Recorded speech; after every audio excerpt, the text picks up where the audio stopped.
नमस्कार। मैं Kishan Meena, assistant professor physics, government girls college खेरौड़ा।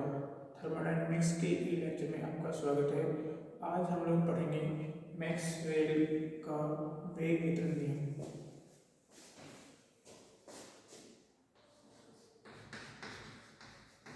Maxwell का वेगों के लिए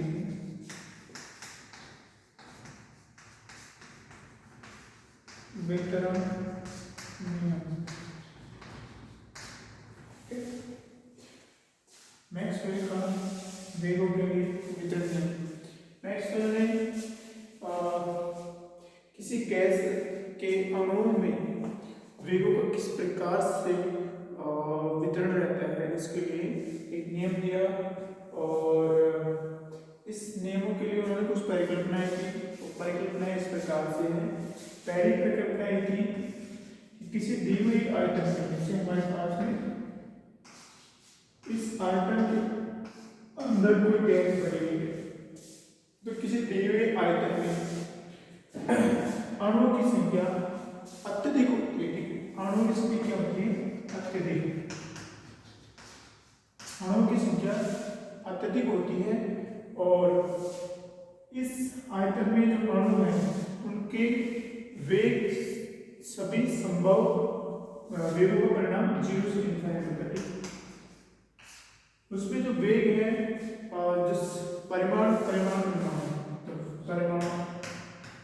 तो जो अणु होंगे उसमें ऐसे भी अणु होंगे जिनका वेग अत्यधिक होगा और ऐसे भी होंगे जिनका शून्य भी होगा, परिमाण शून्य भी होगा। दूसरी उसने परिकल्पना की थी कि ये जो हमारा आयतन है इसका कोई हम लोग अवयव लें, ठीक है, छोटा एलिमेंट लें, तो इस अवयव के अंदर अणु संख्या घनत्व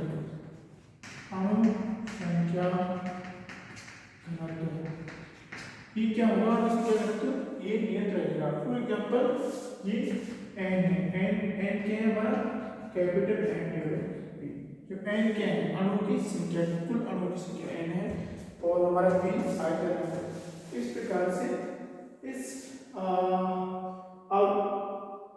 आयतन अवयव में अणु संख्या घनत्व नियत रहते हैं। कुछ तीसरी परिकल्पना थी, अलग अलग पुस्तकों में अलग अलग जो भी पढ़ाते हैं लेखकों द्वारा इनको अलग अलग प्रकार से बताते हैं निरूपण किया जाए या पैटर्न दिया जाए। तीसरा उसका था किसी दिए हुए ताप पर, किसी दिए हुए ताप पर किसी वेग की परास, ठीक है, तो ये वेग की परास है v प्लस टी, इससे हमारा, और अगर इस प्रकार से हम वेग को निरूपित करें और v प्लस टी कोई वेग परास है, तो इस परास में अणुओं की संख्या क्या है? नियत रहती है। अणुओं की संख्या नियत रहती है। ये तो जैसे v1 प्लस टीवी आ गया या v2 प्लस टीवी आ गया, तो इसमें जो अणुओं की संख्या होगी वो लगभग नियत मानी जा सकती है। और उसके अलावा उसका एक और चौथा परिकल्पना ये थी कि किसी आयतन के अवयव में, जैसे हमारा ये अवयव है, आयतन अवयव है, इस अवयव में जो अणु पाए जाते हैं वहाँ पे हमको सभी संभव वेग मिलेंगे, सभी संभव वेग। तो वेग होगी जो होगा -इनफाइनाइट टू इनफाइनाइट। ठीक है, ये आपने डायरेक्शन शो कर दिया, नहीं तो अगर परिमाण लिखते तो सेम ऐसे ही आता। तो हमारी जो मैक्सवेल था उसकी परिकल्पना क्या क्या होगी कि दिए हुए आयतन में अणुओं की संख्या अत्यधिक होती है और इन अणुओं का सभी संभव इस आयतन में सभी संभव वेग के अणु पाए जाते हैं, ठीक है, जिनका वेगों का परिमाण 0 से इनफाइनाइट होता है। फिर है कि एक जो आयतन है उसमें अगर कोई आयतन अवयव ले रहा है, कोई अवयव ले रहा है, तो उसमें अणुओं की संख्या का जो घनत्व है वो नियत रहेगा, ठीक है। यहाँ n क्या है? इस पूरे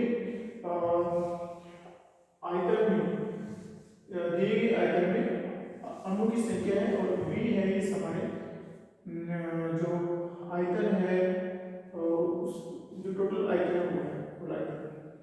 फिर क्या है कि किसी दिए हुए ताप पर, जैसे हमारा T1 पे है, किसी दिए हुए ताप पर किसी वेग परास में अणुओं की संख्या नियत रहती है, ठीक है। उसी प्रकार से हम लोग ले सकते हैं कोई T2 है, उसमें V1 प्लस TV परास में अणुओं की संख्या, जैसे यहाँ पे N1 रही है तो यहाँ पे N2 नियत मानी जा सकती है। और चौथी क्या थी कि जो हमारा अवयव है, इस आयतन के अवयव में जो अणु पाए जाते हैं उनके वेग सभी संभव वेग हो सकते हैं, ठीक है। तो जो आयतन जो दिए हुए आयतन में कोई अवयव है उसमें सभी संभव वेगों के अणु पाए जाते हैं। तो ये इसकी परिकल्पना थी, इसके आधार पर इन्होंने क्या किया। और ये जो यहाँ पे देखो किसी दिए हुए ताप पर किसी वेग परास में अणु की संख्या जो नियत होती है, ये उन्होंने बताया कि किस पे अणु की स्थिति पे निर्भर नहीं करती है और अवस्था पे और उन एक दूसरे के बीच जो टक्कर होती है उस कोलिजन पर भी डिपेंड नहीं करती है कि लगभग नियत आती है इस स्थान का। हम लोग याद करेंगे कि किस प्रकार से किसी दिए हुए ताप पर किसी दिए हुए आयतन परास में अणु की संख्या कितनी होती है या उनका वितरण किस प्रकार से होता है। तो ये हमारा मैक्सवेल का परिकल्पना थी, हमने परिकल्पना की और उसके आधार पर हमने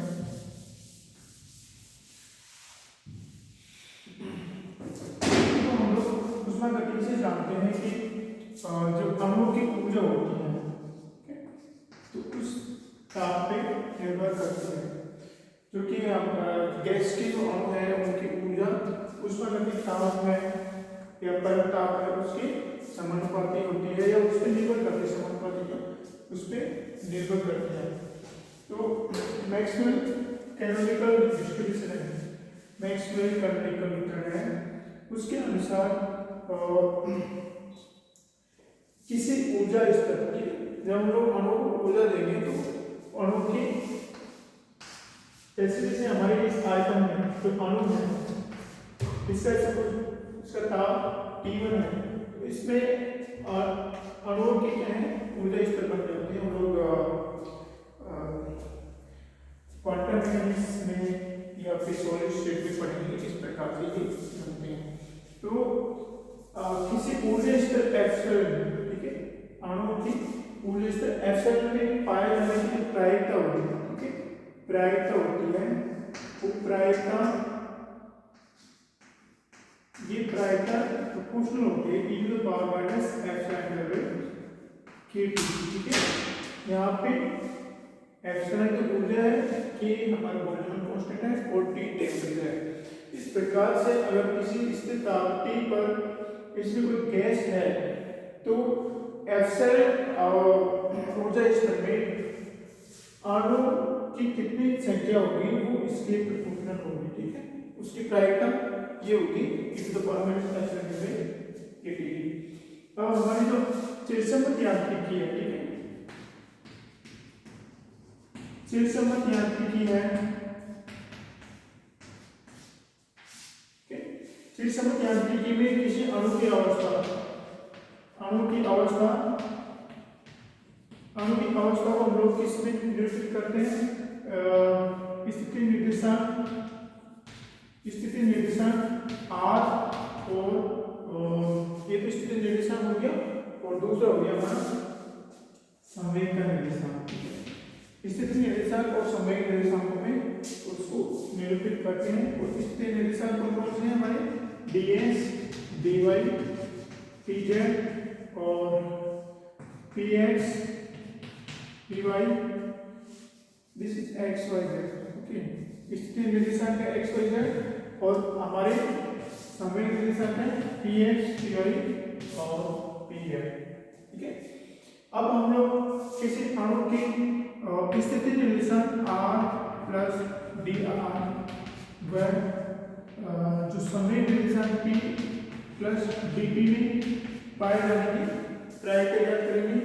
तो देखो r प्लस dr इसके संगत हमारे जो स्थिति रिलेशन होंगे उसको हम लोग x plus dx y plus dy and z plus dz। जो हमारा कण पाया जाएगा वो इस प्रकार में पाया जाएगा। ये रिलेशन के रूप में है, ये स्थिति सदिश के रूप में है। और यहाँ पे हमारा ऐसे px plus dpx py plus dpy and pz plus dpy। ये रेंज किससे निरूपित की जाएगी? ये वाली रेंज हमारी इससे निरूपित की जाती है कि कण के इसमें पाए जाने की प्रायिकता या कहेंगे ये देखो इनको हमने p को हमने इस अलग अलग रूप में लिख दिया। दिस इज p, ये क्या है हमारा p है और ये हमारा r है, ठीक है। तो r का x coordinate x plus dx r plus dr का x कोऑर्डिनेट हमारा ये होगा, जैसे r प्लस dr, ठीक है। इसको इस तरह से लिखेंगे और ये हमारा p प्लस dp है। तो हम लोग क्या करेंगे, कण के स्थिति निर्देशांक ये और समय निर्देशांक इसके बीच में पाए जाने की प्रायिकता याद करेंगे। और स्थिति निर्देशांक और समय निर्देशांक इनके संगत जो हमारा कला आकाश है, ठीक है, फिर स्पेस को बोलते हैं लोग कला आकाश, ठीक है। कला आकाश जिसको क्या बोलते हैं इसमें फ्री स्पेस, कला आकाश का आयतन है। इसके संगत जो कला आकाश है उसका आयतन होगा हमारा dx dy dz and dpx dpy and dpz, ठीक। ये क्या होगा dx dy dz dpx dpy, ठीक है। इसको लोग ये स्थिति के निर्देशांकों में जो चेंजेस है ये यहाँ वो है बात, ये स्थिति का निर्देशांक है। हम इसको r के रूप में लिख सकते हैं कि इसको हम लोग dqr एंड dqp इस प्रकार से लिख सकते हैं, क्योंकि यहाँ पे 3 बार मल्टीप्लाई हो रहा है समय का, तो उसको हम लोग dp 3 टाइम्स लिख देते हैं और ये हमारा स्थिति निर्देशांक 3 टाइम्स मल्टीप्लाई हो जाएगा, तो स्थिति निर्देशांक को हम लोग dqr लिख देते हैं। ये हमारा कला स्पेस का आयतन कितना आ गया, वो आ गया हमारा dqr एंड dq, ओके। अब देखो कैनोनिकल मैक्सवेल कैनोनिकल इक्वेशन के अनुसार किसी अणु के एप्सिलॉन ऊर्जा स्तर में पाए जाने की प्रायिकता होनी है, ओके। तो उसके किसी इसके अंदर इस स्पेस के अंदर इस कला आकाश के अंदर जितने अणु हैं, कितने भी अणु जो भी है, उन अणुओं के इस ऊर्जा स्तर में पाए जाने की प्रायिकता क्या होगी, उसकी प्रायिकता होगी हमारी। तो इस स्पेस में जो अणु है इसमें कितने भी अणु हो सकते हैं, जैसे हमारे इसमें हमने माना था कि इसके अंदर अगर आयतन अणु है उसमें अणु संख्या है तो n माना था, ठीक है। तो उनके इस ऊर्जा स्तर में पाए जाने की प्रायिकता कितनी होगी, उसको हम लोग जैसे p r एंड दिस, ये हमारा प्रोबेबिलिटी फंक्शन कैपिटल p है, ये स्मॉल p है, ठीक है। p r and p, okay, p r and p dr dqr dqp is proportional to e to the power of minus epsilon divided by kt dqr and dqp, okay. ये हमारी पाए जाने की प्रायिकता होगी एप्सिलॉन ऊर्जा स्तर में।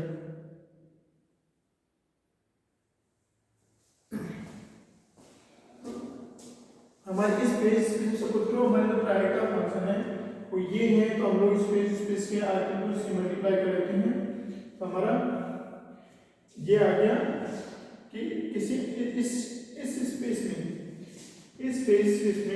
एप्सिलॉन ऊर्जा स्तर में पाए जाने वाले अणुओं की जो प्रायिकता फंक्शन होगा, ये प्रायिकता फंक्शन वो इसके प्रोपोर्शनल टू होगा। ये हमारा आ गया प्राइम का रिटर्न फंक्शन आ गया। इसको हम लोग किस प्रकार से लिखेंगे देखो,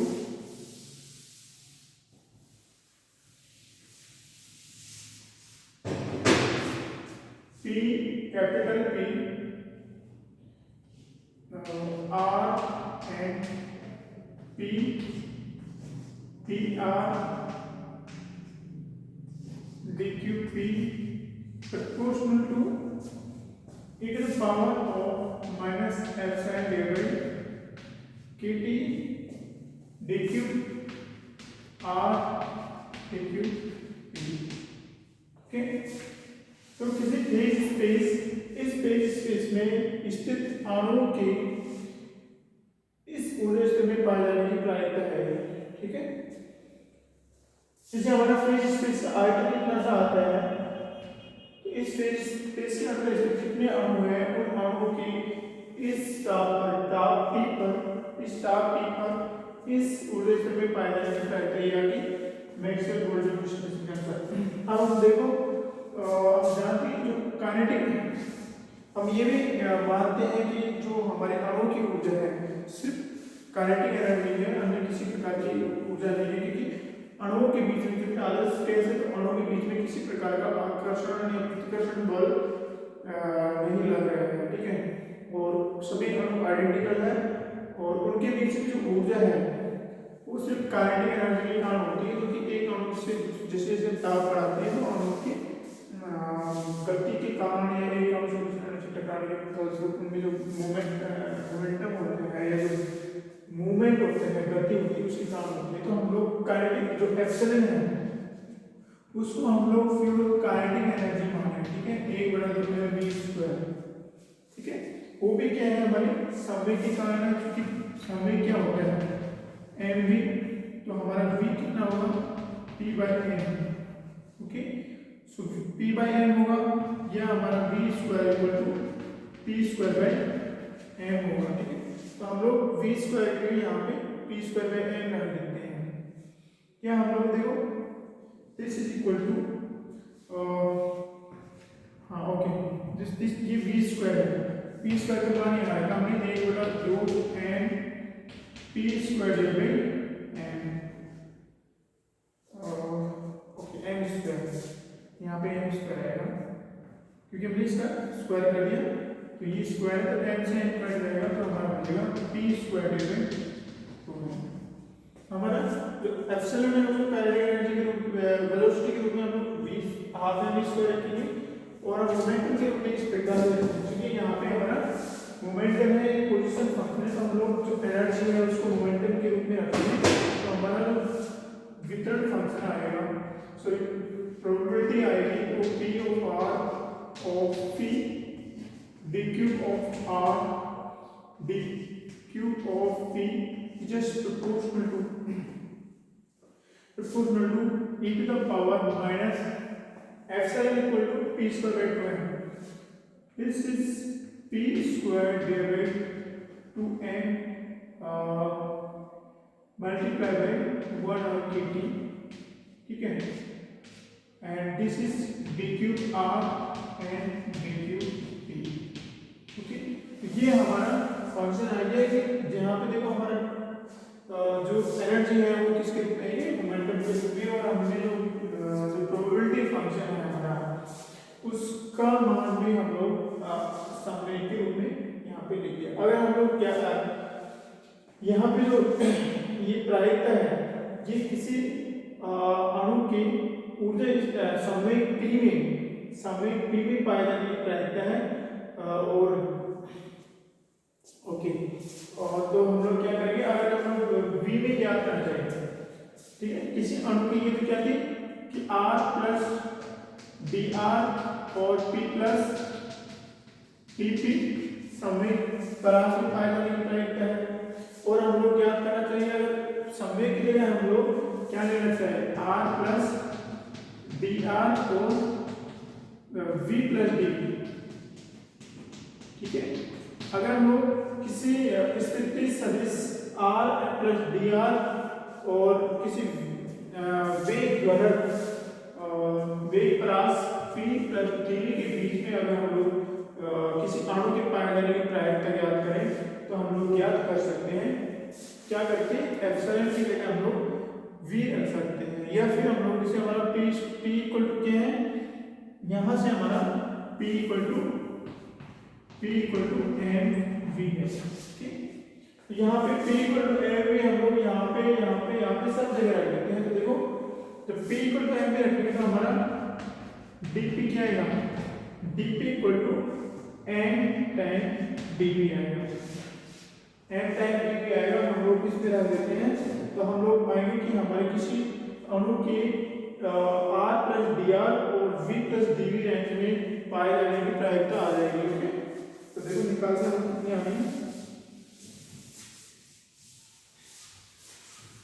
यहाँ पे इसमें क्योंकि ये d क्यूब p है, अगर हम इसको क्यूब करेंगे तो क्या है हमारा d cube p equal to n cube d cube v।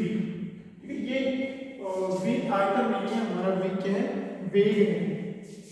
अगर आयतन होगा तो अलग से लिख देंगे क्योंकि अभी आयतन का जिक्र नहीं हो रहा। ठीक है, तो स्मॉल v है तो ये हमारा d cube p equal to n cube dv आएगा। तो यहाँ पे हमारा क्या आएगा, n cube p sorry n cube dv d cube p, और यहाँ पे भी हमारा इस dp के लिए क्या आ जाएगा, n cube p cube p। यहाँ पे भी हमारा dp के लिए क्या आ जाएगा, इस dp की जगह n cube d cube p आ जाएगा। हमने यहाँ पे निकाला, अगर इसका क्यूब कर दिया जाएगा।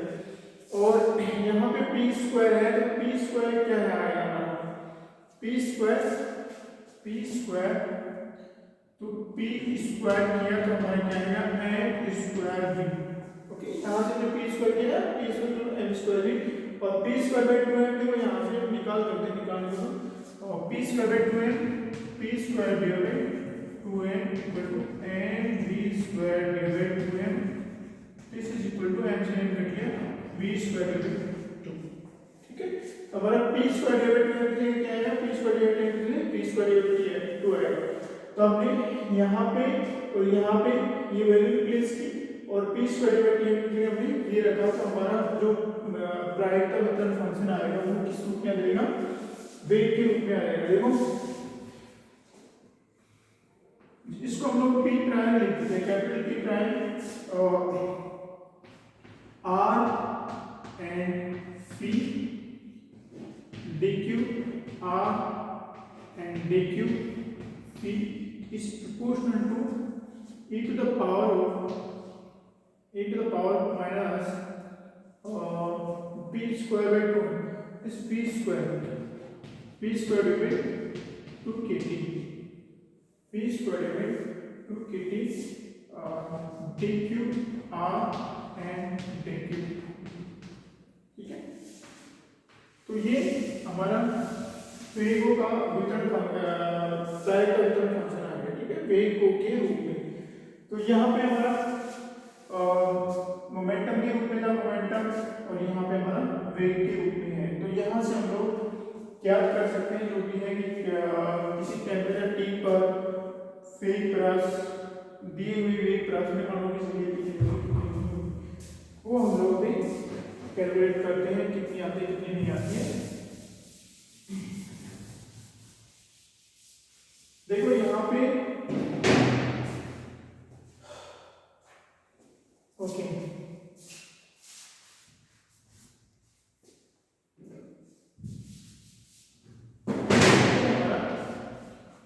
वितरण फंक्शन है। अब हम लोग क्या ज्ञात करेंगे, किसी दिए हुए आयतन में, ठीक है, किसी दिए हुए आयतन में या एकक आयतन में हम लोग अणु की संख्या ज्ञात करेंगे जिनका वेग परास क्या है, v प्लस dv है।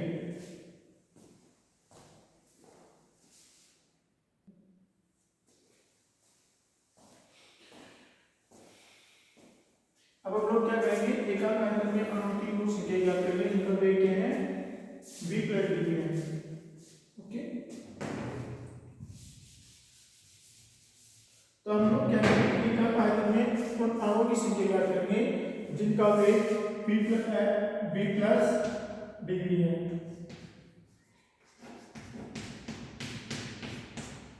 माना कि एकांत आयतन में अणुओं की संख्या जिनका वेग v प्लस dv है, मतलब t ताप पर, उनकी संख्या कितनी है? f ऑफ v dv है।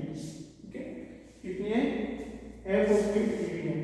तो ये हमारी f ऑफ v dv कितनी होगी? f of v dv equal to, ये तो हमारा प्रायिकता वितरण फंक्शन है, ठीक है। ये क्या है? फेज स्पेस, इस फेज स्पेस में v अणु के पाए जाने की वो है प्रायिकता। इसको हम लोग क्या करेंगे? इसको हम लोग n से मल्टीप्लाई करेंगे, इसको n of t prime r dv t cube r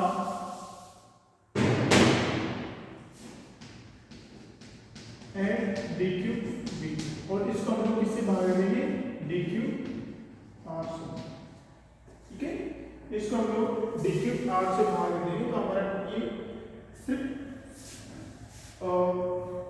इस परास में v प्लस dv परास में अणु की संख्या आ रही है, क्योंकि ये हमारा क्या था? ये प्रायिकता वितरण फंक्शन था जिसमें v प्लस dv परास में और r प्लस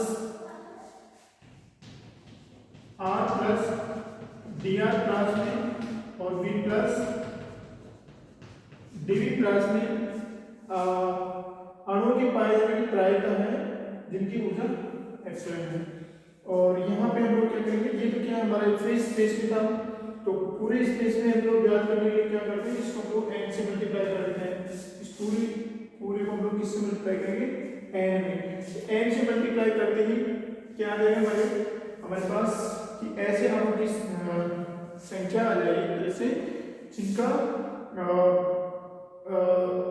स्थिति सदिश r प्लस dr है और जिनका वेलोसिटी क्या है? v प्लस dv है। ओके, अब हम लोग अगर इसमें d क्यू r का भाग देंगे तो हमारे पास d क्यू r नहीं रहेगा, और तो जो संख्या आएगी हमारी वो केवल पूरे आयतन में आएगी, क्योंकि हमने इस आयतन में जो हमारा आयतन था उसमें कुल अणुओं की कितनी संख्या थी उससे हमने इसको मल्टीप्लाई करके इससे भाग दिया, तो ये हमारे पास में टेम्परेचर T पर v प्लस dv आयतन v प्लस dv वेग परास में अणुओं की संख्या आ जाएगी हमारे पास, ठीक है। माना ये हमारे क्या है?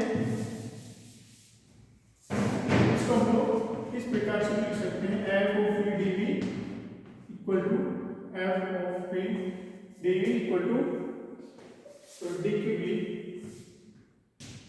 Okay, f of v dqv equal to कितना आएगा हमारे पास? इसको हम लोग क्या मानते हैं? कांस्टेंट मानते हैं। यहाँ पे p प्राइम का हम लोग मान रखेंगे, ठीक है। ये पूरा मान रखेंगे हमारे पास ये भी आएगा फंक्शन, तो बाकी चीजें हम लोग कांस्टेंट मान लेते हैं और हम लोग इसको मानते हैं constant time v square divided 2 kt t cube v।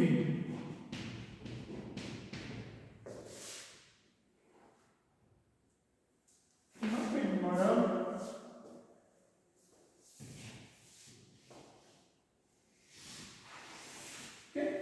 ये हमारा मान आ गया कि फी प्लस टीवी रेंज में कितने अणु होंगे।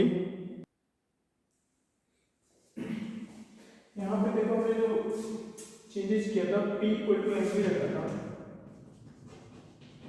यहाँ पे हमारा पार्टिकल कंडक्टिंग फैक्टर आएगा एम स्क्वायर डिवाइडेड बाय के आएगा एम स्क्वायर, क्योंकि यहाँ पे हम लोग P इक्वल टू एम रखेंगे तो हमारे क्या है? देखो p square divided to m equal to m square v square divided 2m, तो एक m कर देगा हमारे पास में just m v square divided 2 आएगा और kt यहाँ पे है, ठीक है। इस तरह से ये हमारा कैरेक्टरिस्टिक यहाँ पे m हो रहेगा। ओके, तो ये हमारा आ गया f of v dq equal to c time e to the power minus mv square divided to kt dq।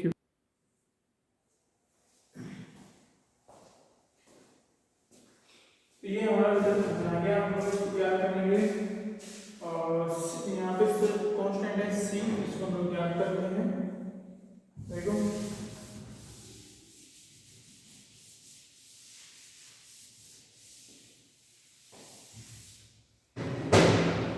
Constant सी ज्ञात करने के लिए क्या करेंगे हम लोग इसका अवकलन कर देंगे और हम लोग वेगों की प्राइस कितने लेंगे 0 से इनफाइनाइट तक लेंगे, ठीक है। तो हम लोग सी और e to the power minus N v square divide two k T and d cube v, इसका हम लोग minus infinite to infinite v equal to, ठीक है। ये हमारे क्या है v equal to minus infinite to infinite, ठीक। और ये कितना आना चाहिए हमारा, ये एकांक आने के लिए n आना चाहिए, ठीक है। एकांक आने के लिए n आना चाहिए। तो हमने एकांक आने के लिए निकालेंगे, इसमें कितना आएगा हमारा, क्योंकि डी क्यू भी कितना है हमारा, this is equal to minus infinite plus infinite और सी हमारा बाहर आ जाएगा e to the power of minus n divide by अगर हम लोग लिखें 2kt और v स्क्वायर कितना हमारा vx square plus vy square plus vz square, ठीक है।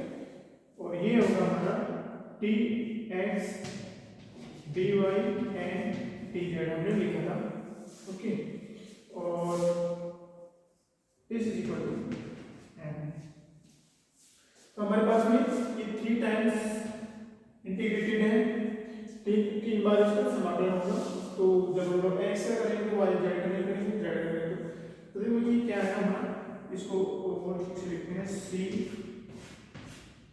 e to the power of minus mvx square divided 2kt plus mvy square divided 2kt plus mvz square divided 2kt dx dy z, okay. और इसको हम लोग अलग अलग समाकलन है, अलग अलग समाकलन को इस प्रकार से लिखेंगे c minus infinite to infinite, ठीक है। ये सारे माइनस इनफाइनाइट टू इनफाइनाइट तक है। और ये आएगा हमारा e to the power minus mvx square divided 2kt dvx, ठीक है। e to the power minus mvy square divided 2kt mvy dvy and e to the power minus mvz square divided 2kt dvz, okay। ये term से जो वेग है हमारे वेग के x y z घटक के सापेक्ष, एक के समाकलन हमारा ये हो गया, एक ये हो गया, एक ये हो गया, ठीक है। तो इनका समाकलन किस प्रकार से करेंगे देखो, okay.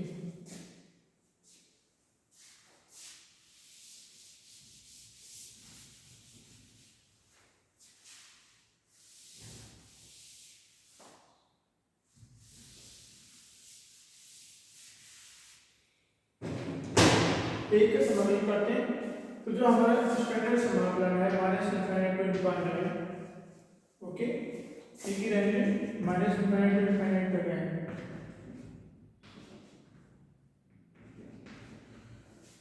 e to the power of minus alpha x square dx equal to square root pi by alpha, ठीक है। यहाँ पे लिख देता हूँ इसको, जो हमारा स्टैंडर्ड समाकलन है इसका मान होता है e to the power minus alpha x square dx equal to square root pi by alpha, okay. तो हम सभी समाकलन में हमारे को इस रूप में परिवर्तित करेंगे। इस रूप में हम लोग एक को परिवर्तित करते हैं, बाकी को हम लोग लेते हैं, ठीक है। इस बात से कोई फर्क नहीं पड़ता कि आप x लो या यहाँ पे आप y लो, ठीक है। क्योंकि यहाँ पे हमारा यहाँ पे x है, यहाँ पे y है, यहाँ पे z है, तो ये जस्ट वेरिएबल आंसर आएगा हमारा तीनों का एक जैसे ही है। तो देखो हम लोग सबसे पहले x वाला लेते हैं e to the power minus n v x square divided 2kt dx minus infinite to infinite. इस समीकरण को हम लोग इस रूप में परिवर्तित करेंगे। तो इस रूप में परिवर्तित करने के लिए हमको क्या करना पड़ेगा, ये m डिवाइडेड 2kt इसको हम लोग अल्फा लिखना पड़ेगा। This is equal to minus infinite to infinite e to the power minus alpha, इसे मैंने इसको अल्फा 1 लिख दिया, alpha 1 v x square dx। ठीक है, ये जो हमारा समाकलन है इस रूप में परिवर्तित हो गया। यहाँ पे जो हमारा वेरिएबल है उसका स्क्वायर है, ये वेरिएबल स्क्वायर है, ये वेरिएबल का एलिमेंट है, यहाँ पे वेरिएबल एलिमेंट है। तो हमारा इसका मान भी क्या आएगा, हमारा इसका मान आ जाएगा square root pi by alpha. Okay, उसी प्रकार से हम लोग minus infinite to infinite e to the power minus n v y square divided 2kt y is equal to minus infinite to plus infinite e to the power minus alpha 2 v y square dy कर देते हैं। तो ये हमारा square root pi by alpha 2 आ जाएगा। वैसे यहाँ पे हमने अल्फा 1 क्या बना था, अल्फा 1 क्या बना है हमारा, अल्फा 1 है यहाँ पे हमारा alpha 1 equal to m divided 2kt और यहाँ पे भी अल्फा 1 ही आएगा। ओके, क्योंकि यहाँ पे हमारा m डिवाइडेड 2kt है और लास्ट टर्म जो हमारी बच गई minus infinite to plus infinite e to the power minus m divided 2kt और vz square dvz this is equal to minus infinite to plus infinite e to power minus alpha 1 vz square dvz equal to square root pi by alpha. Okay, तो हमारे पास जो इसका समाकलन होगा, इसका होगा तो क्या आएगा, मतलब पाई divided alpha 1 and pi divided alpha 1 आएगा। ओके, तो हम लोग क्या लिख सकते हैं यहाँ पे, ये किसके बराबर था, इसके बराबर था। तो हमारे पास पाई डिवाइडेड अल्फा 1 की घात कितनी आएगी, 3 आ जाएगी। इसके बराबर इसका जो समाकलन होगा हमारा वो कितना आएगा, उसका जो समाकलन होगा हमारा कितना आएगा, समाकलन करेंगे तो हमारा cn pi divided alpha 1 square root pi divided alpha 1 की घात 3। Okay, this is equal to n, ये हमारा n के बराबर आएगा। अब हम लोग अल्फा 1 का मान यहाँ से रख देंगे, अल्फा 1 का मान रख देंगे तो हमारा अल्फा 1 का मान कितना आएगा, c स्क्वायर रूट और square root pi by alpha 1 है हमारा n डिवाइडेड 2kt। ओके, इसकी घात 3/2 है, सॉरी 3 है इसकी घात। ठीक है, तो ये हमारा ऊपर चला जाएगा तो c 2kt ऊपर आ जाएगा 2 पाई kt गिवन n। ये 3 है हमारा इसकी घात और ये घात के बीच में 1/2, तो 3 से 1/2 मल्टीप्लाई हो जाएगा 3/2 आ जाएगा। इसका मान 3/2 फिर इसके बराबर क्या हमारा n है।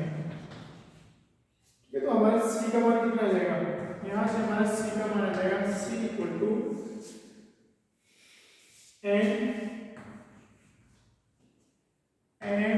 डिवाइड बाय 2 पाई kt, इसकी पावर 3/2।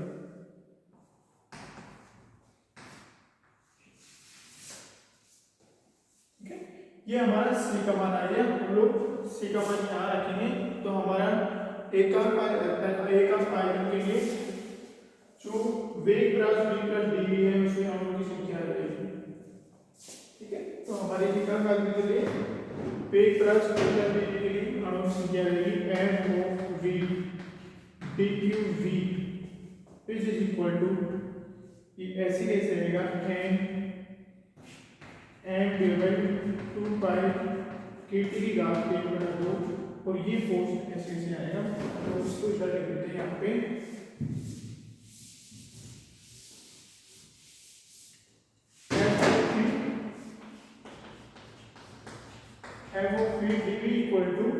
कितना आएगा हमारा एन डिवाइड 2 पाई के टी की घात 3/2 एन, और ये तो सी का मान है, सी का मान है, और ये एक्सप्रेशन आएगा हमारा e to the power of minus m v square divide 2 k T D Q B.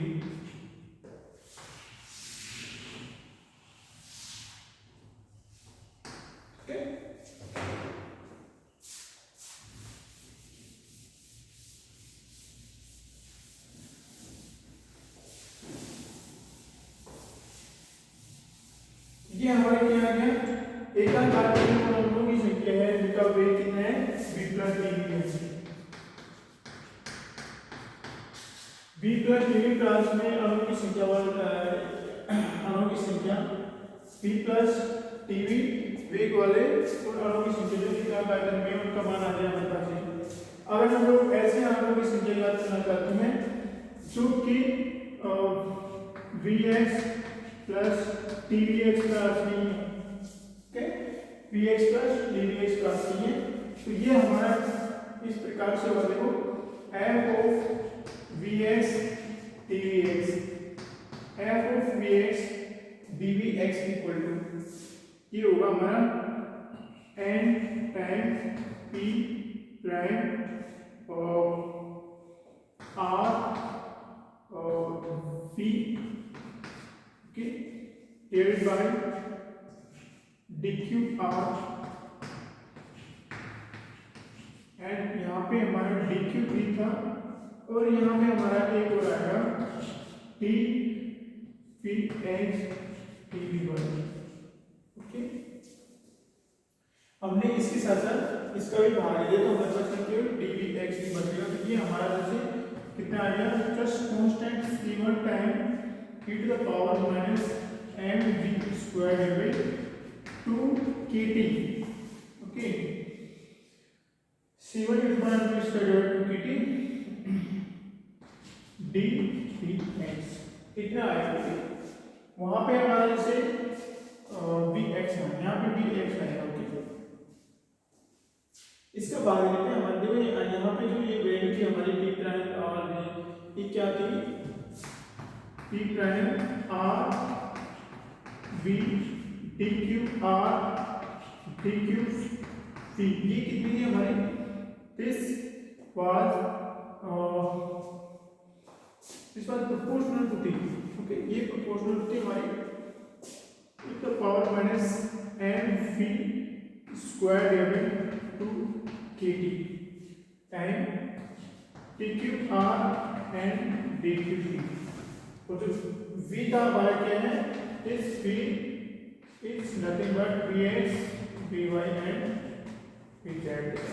तो हम लोग इसी यहाँ पे इन दोनों को भाग ले देंगे, इसमें इंक्लूड है, और साथ साथ d की बात करेंगे तो हमारे पास में केवल इस रेंज के अणु ही आएंगे, या फिर ऐसे अणु की संख्या एकाकार में उन अणुओं की संख्या जो vx प्लस dvx रेंज में है। तो ये संख्या थी, हम लोग इसको कांस्टेंट मान लेते हैं, इस बाकी तीन से कांस्टेंट माना और इसका मान हमने ये रखा, तो इसको हम ऐसे कैसे मान इसको dvx, ठीक है। तो देखो ये आ गया, हम लोग वापस इसका मान निकालेंगे c1 का, तो हम लोग उसी प्रकार से निकालेंगे c1 e to the power minus n vx square divided 2kt। इसका हम लोग minus infinite to plus infinite वेग के लिए इसका समाकलन कर लेते हैं, और ये हमारी संख्या n आनी चाहिए। तो देखो ये हमारा जो स्टैंडर्ड अवकलन फॉर्म था उसमें हमने भी थोड़ी देर पहले इसको परिवर्तित किया था। क्या परिवर्तित किया था, देखो c1 minus infinite to plus infinite e to the power minus, ये क्या था हमारा m डिवाइडेड 2kt को हमने अल्फा 1 ही माना था, ठीक है, अल्फा 1 vx स्क्वायर dvx, ठीक है। अल्फा 1 क्या हमारा, यहाँ पे अल्फा 1 क्या है, अल्फा 1 है हमारा, और अल्फा 1 का हमारा alpha 1 equal to m divided 2kt, ठीक है। ये जो m डिवाइडेड 2kt इसको हमने अल्फा 1 लिख दिया, तो ये हमारा variable square and this variable infinitesimal element है, इस रूप में आ गया तो हम लोग इसका जो हल होगा पाई डिवाइडेड अल्फा के रूप में लिख सकते हैं। तो इसका जो हल आएगा वो क्या आएगा, इसका जो हल आएगा वो आएगा c1 square root pi divided alpha 1 equal to n। Okay, तो अल्फा 1 का मान यहाँ से रख देते हैं लोग, तो ये आएगा हमारा c1 अल्फा 1 देखा था हमारा 2 pi kt divided n which is equal to n। तो हमारा c1 कितना आ गया, हमारा c1 आ गया n square root n divided 2 pi kt, ये हमारा c1 आ गया। तो हम लोग c1 यहाँ पे रखेंगे और हमारा किसी एक निश्चित दिशा में x डायरेक्शन में हम लोग जो हमारे मानों की संख्या उसको ज्ञात कर सकते हैं, हम लोग c1 का मान रखा और ज्ञात कर सकते हैं।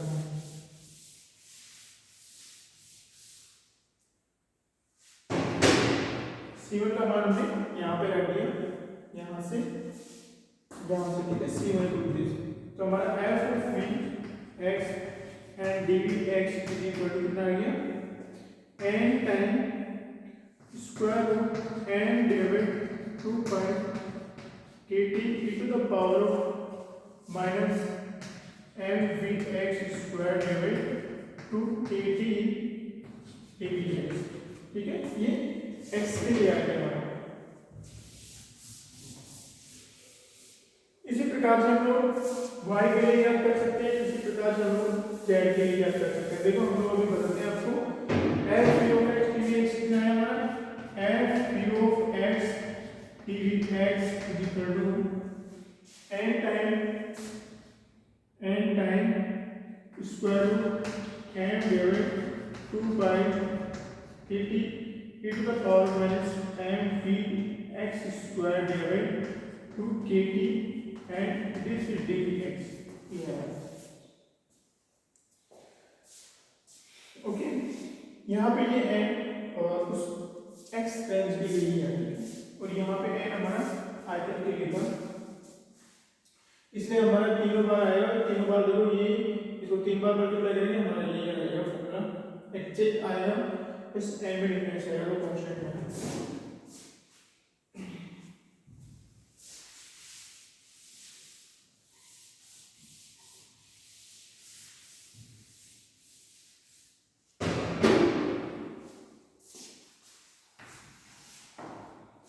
तो अब हमारे यहाँ पे हमने रेंज p प्लस dv के लिए ज्ञात कर लिया और x प्लस dx के लिए ज्ञात कर लिया। अब हम लोग ज्ञात करेंगे किस प्रकार से किसी दिए हुए ताप पर वेगों का वितरण होता है। यहाँ पे देखो किसी दिए हुए ताप पर जो वेगों का वितरण है या फिर हम लोग इसे एवरेज ज्ञात करना चाहे तो यहाँ से ज्ञात कर सकते हैं कि एवरेज फोर्स ऑफ वेग कितना होगा। उसके लिए हमारा v of x this is equal to 1 over n, ठीक है, integration of f of v of x and vx and dvx। Okay, तो ये हमारा औसत वेग रहेगा। औसत वेग ज्ञात करने के लिए हमने क्या किया, 1/n भाग लगा दिया। यहाँ पे देखो हमारा जो ये फंक्शन है इसमें यहाँ पे भी px स्क्वायर है और यहाँ पे px है। ओके, इसे हम लोग रख के देखते हैं तो ये n से n कैंसिल हो जाएगा, हमारे पास क्या आएगा n divided 2kt square root है तो बाहर आ गया, समाकलन किसका होगा मतलब e to the power minus mvx square divided 2kt and this is px and देखो ये हमारे क्या है ओड फंक्शन है, किसके कारण, इस vx के कारण। तो vx का ओड फंक्शन है, तो जितने अणुओं का वेग हमारे पास पॉजिटिव डायरेक्शन में आएगा उतना ही हमारा नेगेटिव डायरेक्शन में आएगा। ठीक है, इसके कारण जो एवरेज वेलोसिटी आएगी इसके कारण, ठीक है, इसके कारण जो किसी हम लोग माइनस इनफिनिट प्लस इनफिनिट रहते हैं। ठीक है, तो इसके कारण जो एवरेज वेलोसिटी आएगी वो हमारी क्या आएगी, शून्य आएगी। This is vx equal to 0। तो औसत वेग कितना आएगा हमेशा औसत पे हमारा 0 ही रहेगा। और क्यों 0 क्यों आता है? क्योंकि जितनी वेलोसिटी हमारी पॉजिटिव होगी उतनी नेगेटिव डायरेक्शन में होगी। This is vx in positive direction and in negative direction this is vx minus vx। Okay, तो जितना हमारा पॉजिटिव डायरेक्शन में वेलोसिटी होगी उतनी नेगेटिव डायरेक्शन में होगी। देखो हम लोग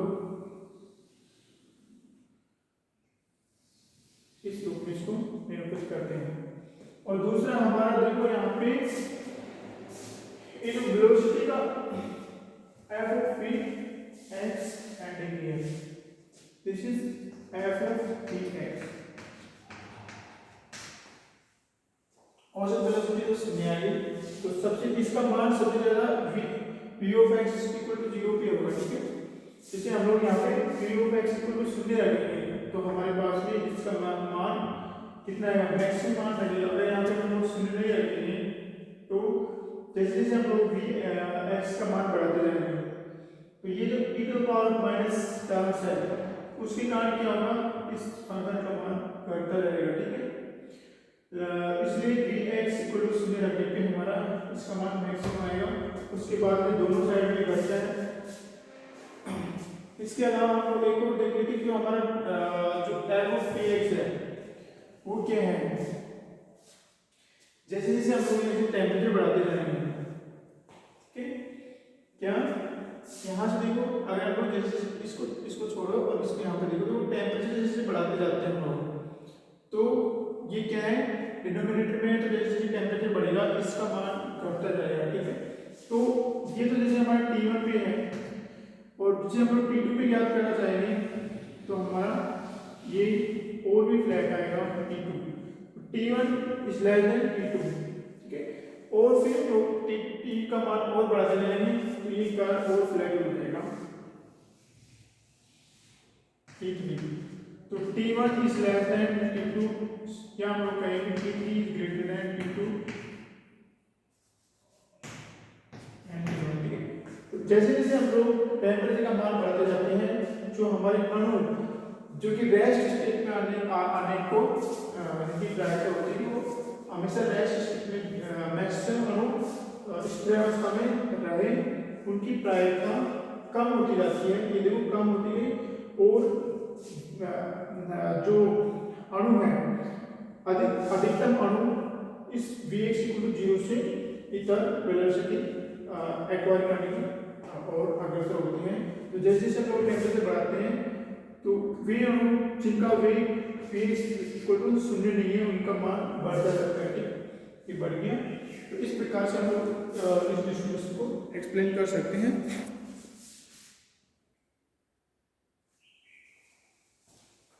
और ये क्या है? हमारा अधिकतम प्राकृतिक उत्तरण का मान वाला होता है ये जो टेम्परेचर T का, लेकिन ध्यान रखना कि किसी भी टेम्परेचर पे Vx इक्वल टू 0 वाले अणु का मान मैक्सिमम नहीं रहता है। वैसे हम लोग यहाँ से भी याद कर सकते हैं अधिकतम प्राकृतिक उत्तरण फंक्शन के लिए क्या करेंगे हम लोग ये याद कर सकते हैं।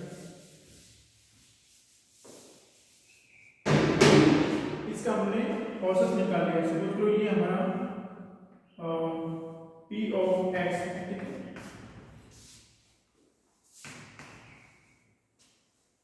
P of x equal to this.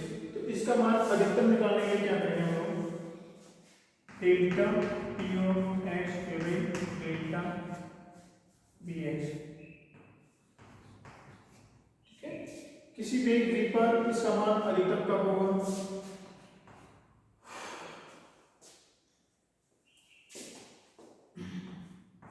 इसका मान देखो यहाँ पे जब रखा हमने n से n कैंसिल हो जाएगा तो ये पूरी राशि सेम ही है। n से n कैंसिल होने के बाद पास ये बचेगा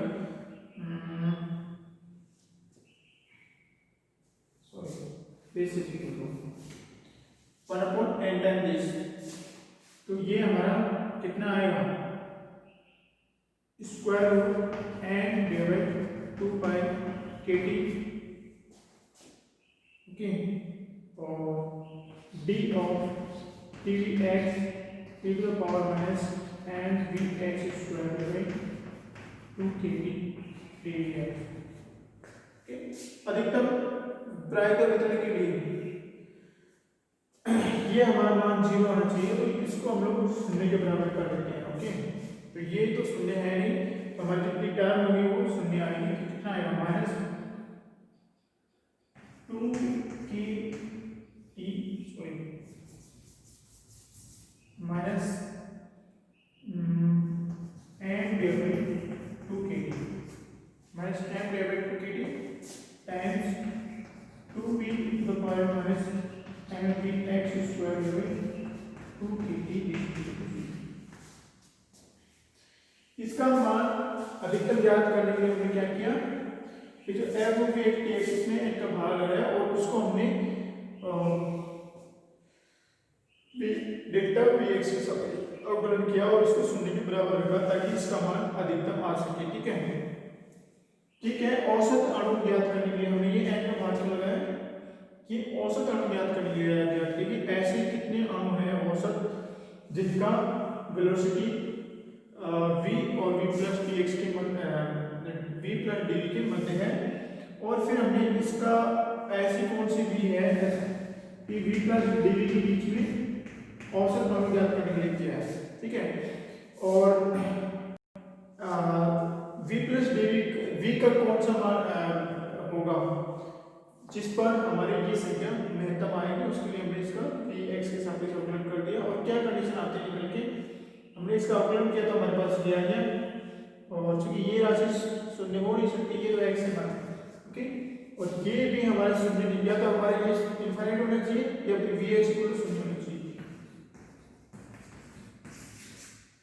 तो वे औसत अणुओं की संख्या जिनका वेग शून्य है, अधिकतम संभावित उनकी जो वितरण प्रायिकता वितरण है, वेलोसिटी वितरण, उनमें उनकी संभावना अधिकतम होती है कि vx इक्वल टू शून्य हो। देखो यहाँ से हमने क्या किया, औसत अणु ज्ञात की जिनकी वेलोसिटी ये है।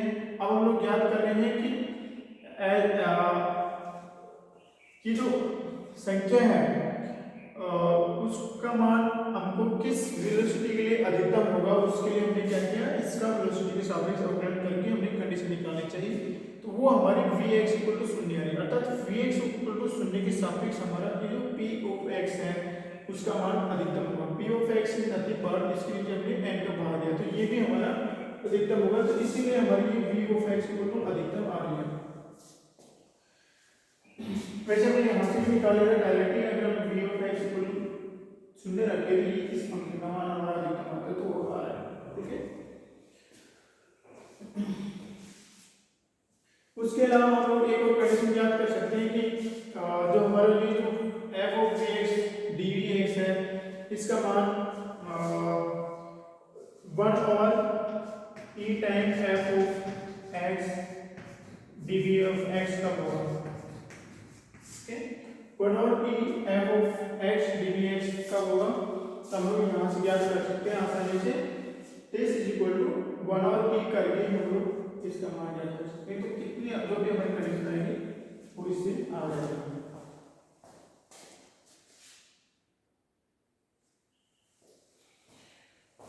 चलो थोड़ा भाग और बताया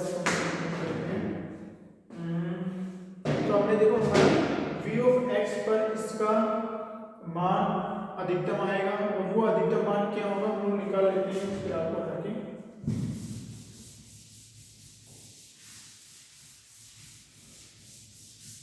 इसमें बहुत सारे सब टॉपिक्स हैं, हम लोग एक को कवर कर सकते हैं, एक साथ सबको कवर नहीं कर सकते। तो v ऑफ x का मान यहाँ पे हमने शून्य रख दिया।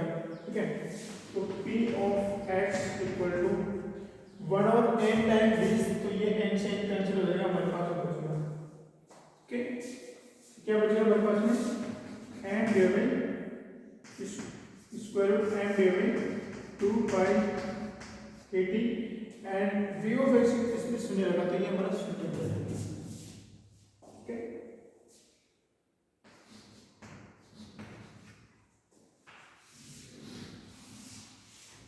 तो ये हमारा p ऑफ x का मैक्सिमम मान है, मैक्सिमम मान है। अब हम लोग जो हमने कहा था कि मैक्सिमम मान का मान और e कब होगा, तो p of x equal to 1 और e सॉरी P1 और P ऑफ x नेक्स्ट का होगा, ठीक है। तो हम लोग इसको 1 और P करके इसके बराबर रख देते हैं।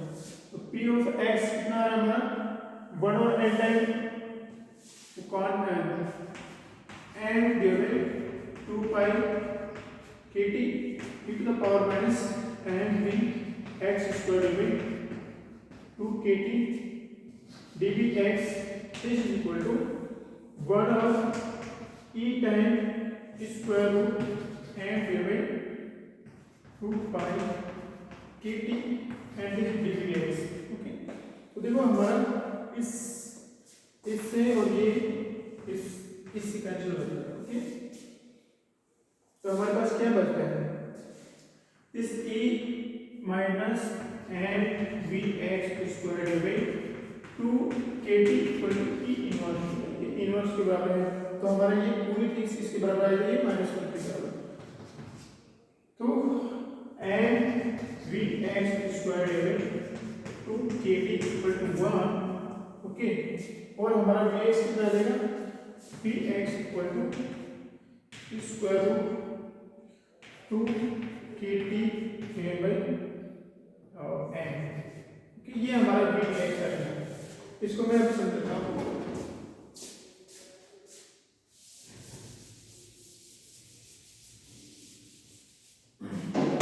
जो हमारा ग्राफ है ये, ठीक है, हमने ज्ञात किया कि वी एक्स इक्वल टू 0 के संगत हमारे जो किसी टेम्परेचर T पे है उन अणुओं का जो हमारा पी एक्स का हो या पी ऑफ एक्स का हो या F of X V X का हो, ये अधिकतम होगा, ठीक है, इसका मान अधिकतम होगा। और जो हमारा पी मैक्स होगा, ठीक है, ये हमारा ग्राफ पूरा पी एक्स है, पी एक्स माइनस, तो ये x के सापेक्ष ये p ऑफ x का ग्राफ है। ये इसका मान मैक्सिमम कब होगा, हमने जब इस x के सापेक्ष इसका अवकलन किया तो हमने यहाँ पे अवकलन करके पता चला है कि ph इक्वल टू 0 पे ये अधिकतम होगा। तो ये अधिकतम आ रहा है, इस पे हमारा क्या होगा, इस बिंदु पे हमारा p ऑफ vx है, ठीक है, कोई x अगर x तो this is p of vx, p of vx, जी p ऑफ vx है, ठीक है। तो this is p of vx का अधिकतम मान क्या है, दिस इज मैक्सिमम है, ठीक है। तो p ऑफ vx का अधिकतम मान x इक्वल टू 0 पे आ रहा है, तो ये आ रहा है x इक्वल टू 0 का मान हम लोग यहाँ पे रखेंगे। जो हमारा p ऑफ vx था उसका मान, तो हमारा p ऑफ vx mx का मान आ जाएगा, ये आ गया हमारा m डिवाइडेड 2 पाई kt के बराबर आता है, ठीक है। और हम लोग ये जो 1 और e टाइम इस p ऑफ vx का मान 1 और e टाइम कब आएगा, जब हमारी वेलोसिटी कितनी होगी, जब हमारी वेलोसिटी ये जो velocity v of x equal to square root 2 kt divided n, यहाँ पे हमारा मान होगा p ऑफ vx मैक्स है, ठीक है, यहाँ पे भी आएगा। तो इस प्रकार से हमारे लिए मैक्सवेल का वेव इलेक्ट्रिक नियम का ऐसा